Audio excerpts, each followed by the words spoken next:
Hello, hello, hello, hello, I'm back, and I hope that it doesn't freeze this time. I hope that we're good to go. So, we're talking about manifesting. So, I'll just read while everybody pops on. The 7/8 of me, the part in here about manifesting. I don't know if you can see that, manifesting. Okay, so manifesting, my favourite. Always say for my highest good. This is where we play a big part. We know the universe mirrors us, and so you need to act like you have it already. Manifest the feelings you want to have rather than the thing, person, object, or place. Do things that you love, that make you happy, that you're passionate about, vibrate at the level that you want to receive. Let your energy vibrate like a magnet and attract a magical life. So that's what I want for you. I want you to not feel lack, that you're missing a relationship, that you're missing money, that you're missing anything. I want you to start mimicking what it is that you want. So for those that have just joined me, there's a first part of this live, and it froze, so we're starting again. So if you want to go back and watch that about manifesting. So I want you to manifest for your highest good. I want you to use positive affirmations. I want you to do vision boards. I want you to mimic and mirror what it is, the feelings that you want to bring in. You know, if you can get a spiritual teacher or somebody that helps you develop, that's really a good thing. I hope that you've done the work, that you've cleared and that you've laid that solid foundation. What else for manifesting? I use different things for the power to manifest with. I use the power of the moon as it starts to build. I've used storms. I've tapped into a flood. And I've really tapped into the power of nature to try and help manifest it.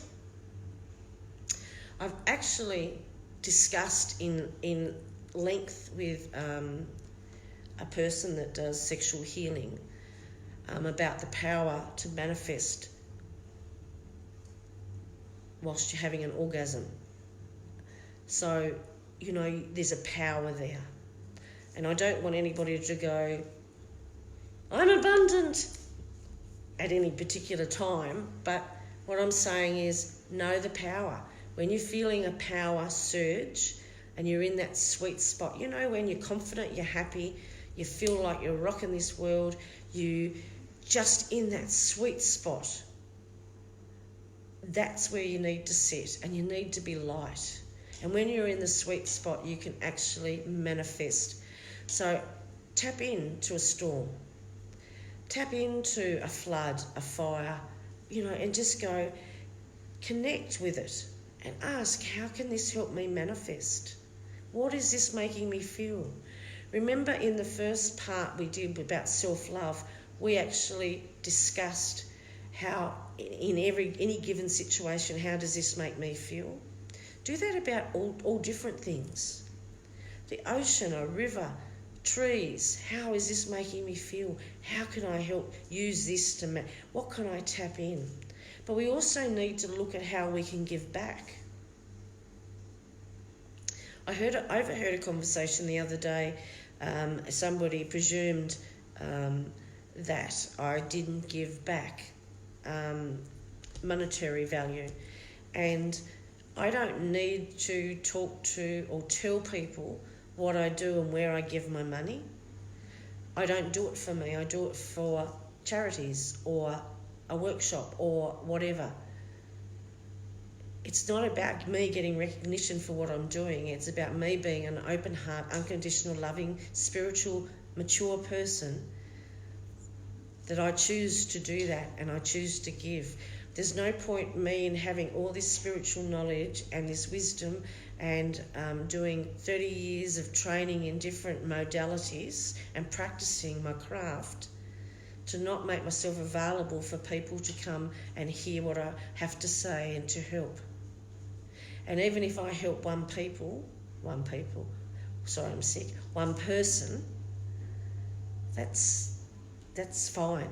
There's no recognition needed. So you just have to put yourself where you need to be.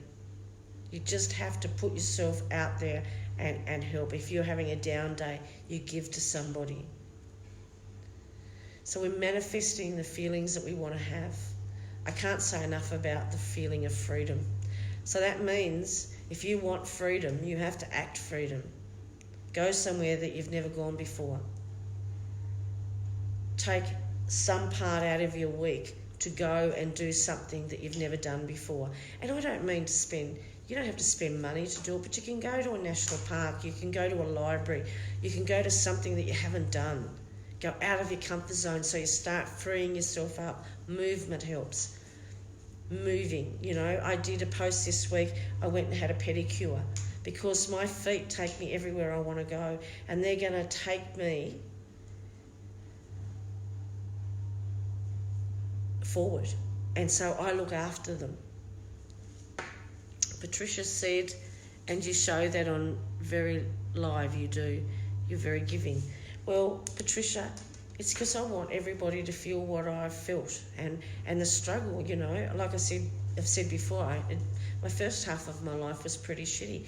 I had lots of experiences and thoroughly enjoyed it, but this part of my life, I have the freedom, I have the peace. You know, people say to me, how do I get peace?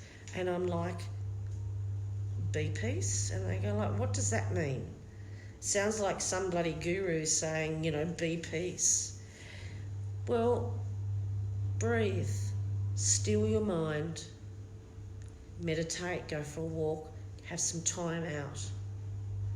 Stop thinking about the past and the future and stay in the moment. So I'm trying to cover different aspects and different feelings because people will come up, resistance and your ego will come up with 101 reasons why you can't do something. I can't be peaceful because of the people around me. Have half an hour away from those people around you. Or don't have those people around you. Do you know, there's lots and lots and lots and lots of things that you can do, and different emotions bring different things. You know, unconditional love and respect. Respect, you've got to respect yourself, and there's got to be a balance before other people will respect you. So if you're a pushover and you just keep doing things for people and doing things for people, that is what you're going to get back. And I don't mean, you're not going to be mean and go, no, I'm not doing that for you. You're going to say, at this particular point in time, I'm not feeling able to do that. But if I am in a couple of days, I'll let you know. Do you know, there's ways around it. You can actually be honest with how you're feeling. When we talk about manifesting, we talk about, that's why I wanted you to release your conditioning and your blocks and patterns, especially around money. You know, money is an energy, but what's in your thought process? What conditioning have you done? What did your parents say? You know, mine, like I said, mine said money doesn't grow on trees. Well, I had to have hand-me-downs. I was the youngest of 7 kids. So I just thought I was just always going to be a battler, but I'm not going to be a battler. I've let that go. I've released that because that doesn't suit me. I'm here to see as much as I can for as long as I can. So, you know, yesterday I went and paid for a trip that I'm doing in October, and I'm going to Sweden and Denmark and Norway and Iceland, and I'm going chasing the Northern Lights. And when I paid the money, I went like, oh, because it's a lot to go to Iceland and Norway. And I thought, oh, Control Alt Delete that. Like, what are you holding it onto it for? Like, I actually made a face that looked like it was painful to give the money over. And I thought, and I teach people how to manifest. Slap, slap, slap, slap. So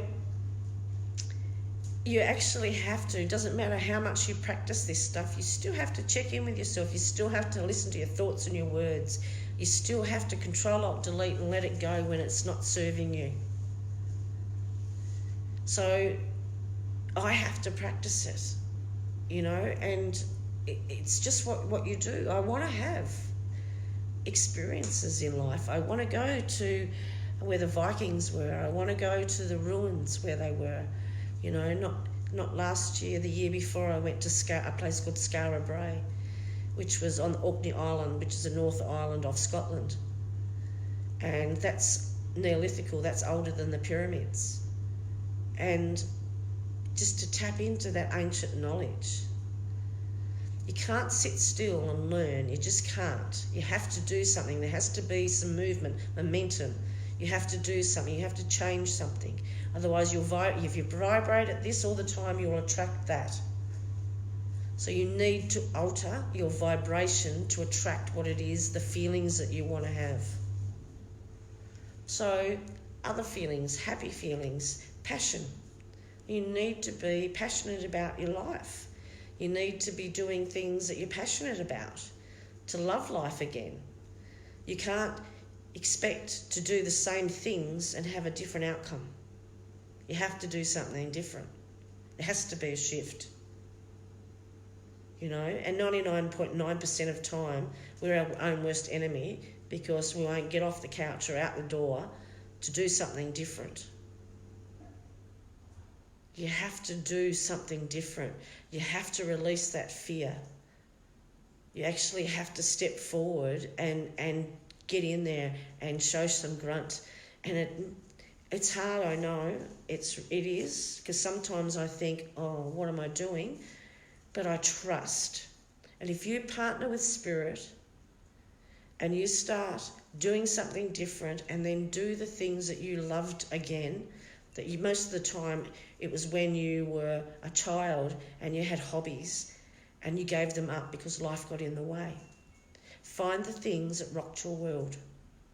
That's how you get passion and the love of life back, by doing things that you love. So that's how it works. It's you've got to do it. You've got to ask Spirit.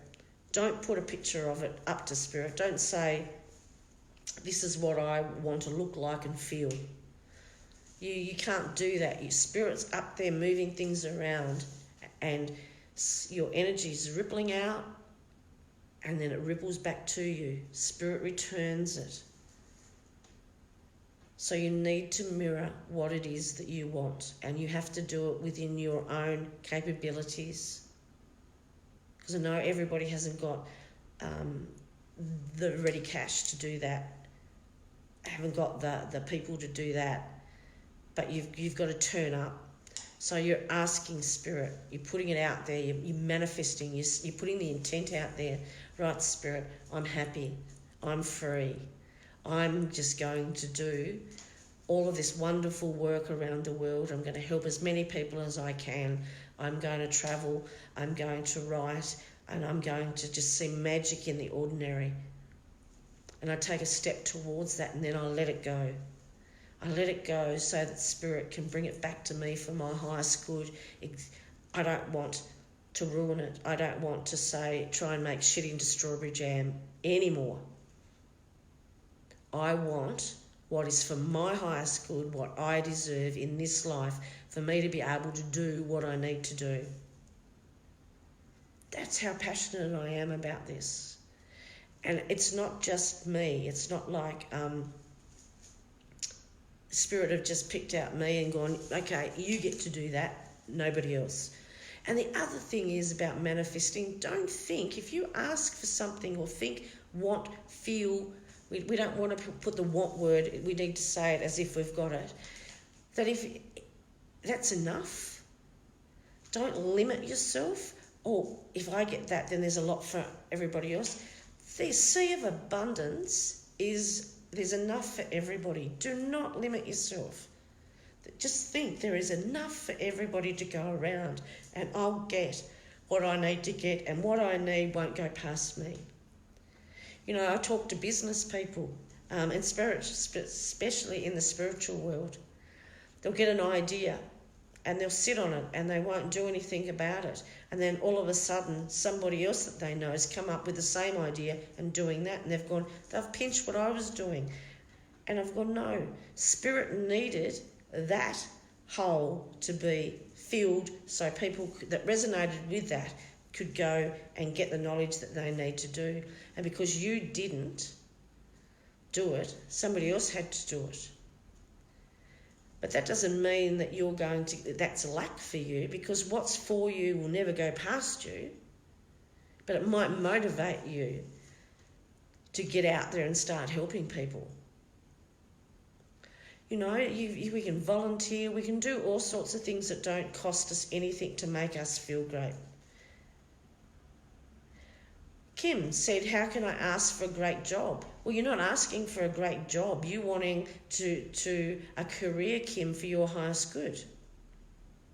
So you need to start doing things that you love doing. And then, love doing, the passion, and then it comes back to you. I had a friend, or it wasn't a friend, it was a client a few years ago, tried so hard to get a job. She kept saying, I've applied for so many jobs and blah, blah, blah. And I said, what, every day? She said, no, you know, the pay on the internet, and then I might do it of a Saturday and throw them out, you know. And I said, so what do you do every day of the week? And she said, nothing. And I went, right, get up, have a shower, get dressed, have your breakfast, go and get in the car and go somewhere as if you're going to work. She said, why? And I said, because you're creating momentum. You're creating that habit. It's going to mirror you. And it did. So how can I ask for a great job is, what do you want to feel like in that job? You want to feel like you've worked, that you've helped people, that you feel good, that people respect you, that you work in a team. So then find something to do in a team that you feel good about, the other team members respect you, even if it's a sport. See how I'm going? You're mimicking it. You're doing things that you love. And that's what it's about. And manifesting is really like, the sky's the limit. You know, you reach for the sky and then you go even further. There's no limits on what it is that you can have in your life. But you have to stop thinking of what you think it looks like. You know, I said a minute ago about people used to come and say, when's the one coming? And I used to go to clairvoyance back then, and I used to go to the psychics a lot. In fact, I went to this one lady, and I knew her quite well, and she was a tea leaf reader in Tasmania. And I walked in the door, and she said to me, you didn't marry him, did you? And I went, why didn't you tell me? She said, because you didn't want to know. And I went, but I paid you. I wanted to know. She said, no, you didn't. So I was searching for answers. Most of the people that I know that are in long-term relationship and marriages don't even question the commitment or their partner. What I didn't do back then was I ignored my spiritual radar. I tried to make shit into strawberry jam. I tried to make a relationship where there wasn't one. And I just tried to make it work because that's my parents' conditioning. So if you've got to ask the question, is this the one? You need to ask yourself. You are your best crystal ball. Your spiritual radar, your gut feeling is when you release fear and doubt, and you're not coming from a fearful place, and it's not ego, when you align and you ground and you silence your mind and you go to that sacred place where all your answers come freely, and mine is by the ocean, that's where you ask yourself.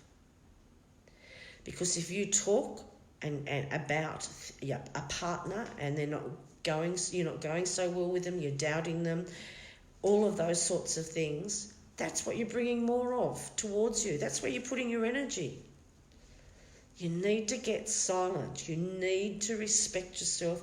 You need to feel worthy, that you deserve, for your highest good, unconditional, respected love. And that's the thing that I probably I'll get stuck on with most people, because they want to know, when's the money, when's the house, when the partner, when I'm having a child, when you're ready. For your highest good, Spirit will bring that. And isn't that better than getting something that's shit? You know, I don't know how many people try and push through closed doors because they want that to work. And they can't stop thinking about it, and they don't give their brain a rest, and they're thinking about all their problems and trying to, how am I going to work this? And you're just hitting your head up against a wall. That's when you stop thinking about it. That's when you go within. That's when you silence your mind.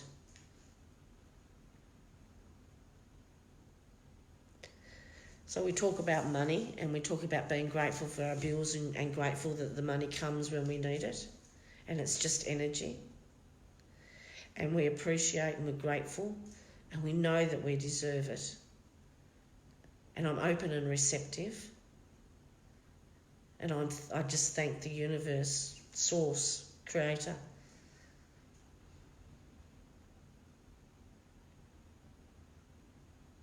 So I'm going to ask you now, if we download the true feeling of freedom and loving life, say yes for that download. And we ask the creator of all that is to come in and let you feel the lightness of freedom and the vulnerability and openness of unconditional love. Do you accept that download?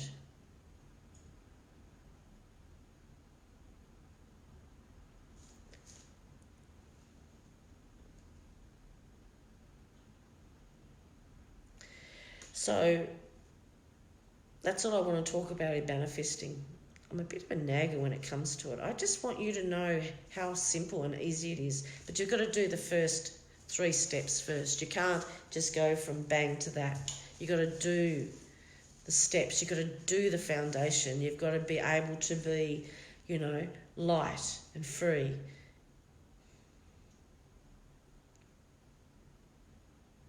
Say yes to the download and feel what it's like to feel that freedom and the unconditional love and respect for yourself. For yourself first. Always for yourself first. Anyway, I'm going to pull a couple of cards before I head off. So share this live feed. So I'm using the Manifestor Magical Oracle Cards, which are my own cards. They've sold out. We've sold them all. So we're doing a reprint, and they're being republished this year. So they'll come out later this year. All of those steps and all of the guides and all of my processes are in my book, 7/8 of Me, A Tale of a Spiritual Adventurer. And that is available on lindawillowroberts.com. So keep your eye out here on Spiritual Event Directory, because I will be doing a webinar and I will be helping you more in depth for manifesting on the webinar. There will be a charge, there will be a fee, but it'll be a lot more. You'll be able to actually hop on and ask me a question. And so keep an eye out for that. I'm doing a workshop with Claire Hill Coaching in Melbourne on the 11th of August. So if you're interested in loving your spiritual gifts and using them every day, your intuition, your empathic and your gut feeling, come along to that. It's in Melbourne on the 11th of August, so you need to go to clairehillcoaching.com and you can do that. Okay, let's have a look. I'm going to scroll down. We've got Rosie. Let's have a look at Rosie. We'll pull a card. Yes, I'm going to be in Melbourne. It'll be a workshop that I'm actually at with Claire Hill. And it's on the 11th of August. And it's at Mooney Ponds. And so if you go to clairehillcoaching.com, you'll be able to find it there. So Linda Willow Roberts and Claire Hill. Okay, let's have a look, Rosie. What card have we got for you to help you manifest with? Rosie, the decision is wait. Is that back to front? I think it is. Let's see if I can't change that. I think it's that one. Can you read it now? Yes, that's what we'll do. Now I don't know how to go back. There we are. Rosie, wait. Okay. So now again, here's the book. Now you can see it properly. It's 7/8 of Me, A Tale of a Spiritual Adventurer. Okay, Rosie, wait. There he is. He's standing at a pedestrian crossing. The light's red. The angel's there and he's going, wait. Dragonflies are around the top. So that what waiting, Rosie, means that there's nothing really that you need to do because dragonflies are talking about inner transformation. So, but just wait. So I reckon you know what that's about. Paula King said, can I have a card, please? Yes, you can, Paula. Don't forget, share this live feed. It's down the bottom of the share on the left-hand side, I think. Just share it. Spiritual Events Directory, a wonderful site, Facebook page. And we can actually do this all the time, so share their posts. Paula King, can I have a card? Paula King, let's have a look. Paula King, finding passion. You know, we were just talking about finding things that you love. When you lose the lust for life, everything seems like, well, whatever. Boring. You've got to find things that you love to do. There's painting, drawing, horse riding, sandcastles, colouring in, going for walks, volunteering, reading. There's so many things that you can do that you used to love. Start small, darling. Go and buy a colouring in a book and some pencils. I don't care how old you are. Just work with colours. Just do something and get lost in it. And you'll start finding passion in life again. Sarah Wilkinson, let's have a card for you. Let's have a look. Sarah, let's have a look. What does Sarah need to know? Health, Sarah. This is where you are with your chakras. You're working with your chakras. And Raphael is up in the corner. Okay? So make sure that you're aligning, that you're grounding, that you're not putting toxins into your body, that you're actually nurturing your body. Okay? So look after yourself. I'm going to go, lovelies. I'm so sorry to cut it 10 minutes short tonight, but I'm losing my voice and it's just getting worse, and I have a wedding to go to in the next couple of days. So I need to be a little bit more chipper, and as somebody said, I can actually see that you're not very well. So I hope the manifesting has helped you tonight. I hope that that you can join me in a webinar or a workshop. I'll be back here next Wednesday night between 6 and 7, and we talk about the next stage and the next step that I used in my process to manifest with. So I'll be on Spiritual Events Directory next Wednesday between 6 and 7. This is Linda Willow Roberts. The links to my webpage and my Facebook page are on the top of this, and I'll see you next week. Bye. Love you.